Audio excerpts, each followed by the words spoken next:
ધારાસભ્ય ડોક્ટર દર્શના દેશમુખના સમર્થનમાં આંદોલનની ચીમકી। સમસ્ત વસાવા સમાજના પ્રમુખની આંદોલનની ચીમકી। ધારાસભ્ય ડોક્ટર દર્શના દેશમુખના કાર્યાલય પર પહોંચ્યા આદિવાસી સમાજના આગેવાનો। સમસ્ત આદિવાસી સમાજનો દર્શાબેન દેશમુખને સમર્થન। ધારાસભ્યને ન્યાય નહીં મળે તો આંદોલન કરીશું તે પ્રકારની વાત ચંદ્રકાંત વસાવાએ કરી છે।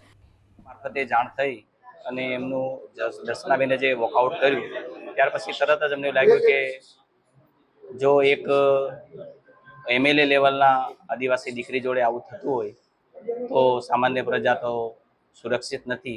એના માટે મેં તાત્કાલિક દર્શનાબેનનો કોન્ટેક્ટ કરી અને એમની સાથે પડખે ઊભા રહીશું, કેમ કે એક એમએલએ લેવલના દીકરી જોડે અન્યાય થતો હોય એ નહીં ચલવી લેવામાં આવે। આવનાર સમયમાં દર્શનાબેન અને એમપી સાહેબના જે નિર્ણયો છે એ મુજબ આખો ગુજરાતનો સમાજ, આદિવાસી સમાજ એમની જ પડખે ઊભા રહીશું।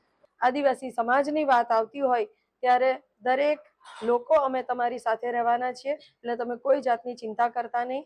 આમ આજે જ્યારે સમસ્ત વસાવા સમાજના પણ મારા ભાઈઓ બંધુઓ મને સાથ સહકાર આપવા આવ્યા છે અને એક આદિવાસી મહિલા તરીકેનો જે રીતનું મારું અપમાન થઈ રહ્યું છે એ અપમાનમાં એ લોકો મારા સહભાગી બનવા જઈ રહ્યા છે અને મને સાથે રાખીને, મને મારી સાથે રહીને સમાજ માટેની એમની જે લડત છે અને સમાજ જે રીતના મારી સાથે રહ્યો છે, હું ખરેખર એમની ખૂબ ખૂબ આભારી છું।